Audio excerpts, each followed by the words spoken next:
ipapasilip na namin sa inyo ang ilang behind the scenes ng aming harutan. Work pala ng aking afam. Hello Infinity Fam! Another day, another vlog! Ngayon isasama namin kayo sa behind the scenes ng work in progress namin as we bring into life what was once just an idea. So first, kailangan naming i-set up ang lahat para finally ma-launch na namin ang project na ito. We are so excited na rin talaga and tingnan nyo naman, full force talaga kami ng aking hobby. Hindi ko talaga ito kakayanin mag-isa. Unang inassemble namin itong mga office chairs na in-order namin. Dalawa agad ang binili namin para tig-isa kami. Syempre, ang aking hobby afam ang nag-assemble para mas mabilis kasi alam kong kapag ako lang, baka abutin pa talaga ako ng siyam-siyam. Pero syempre, teamwork effort ito, hindi naman pwedeng siya lang ang nagtatrabaho. Nandito pa rin ako nakabuntot sa kanya bilang kanyang official assistant. Super thankful talaga ako sa aking hobby afam dahil full support siya sa lahat ng gusto kong gawin sa buhay. Lagi niya akong nire-remind ng it's never too late to spread your wings and work on your dreams. At isa sa mga pinakagusto kong sinabi niya sa akin ay, you don't have to do it alone anymore because it's no longer just you, there's us. O, diba? Diyos ko, kinikilig na naman ako.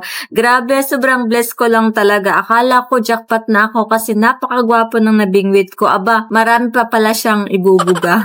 At this time, ina-assemble na namin yung mga racks. Feeling ko may idea na kayo kung anong klaseng business ang malapit na naming i-launch. Ano sa tingin nyo?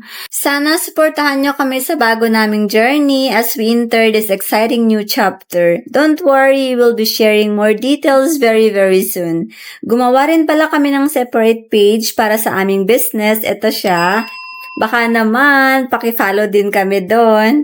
Your support means the world to us and we can't wait to share this journey with all of you. So, abang-abang lang. And what we are showing right now is konting behind the scenes pa lang yan. Marami pang effort, sacrifices, at mga challenges ang pinagdaanan namin or pinagdadaanan namin na hindi na namin pinapakita sa camera. But every sleepless night, every setback, every sacrifices has been worth it because we're building something we truly believe in and something that we enjoy doing. Sabi din talaga ang plot twist ng buhay, no? Akalain mo nga naman, dati mag-isa lang ako sa buhay, strong independent woman baga. Ngayon, meron na akong kasangga sa buhay at kasamang mangarap. O diba?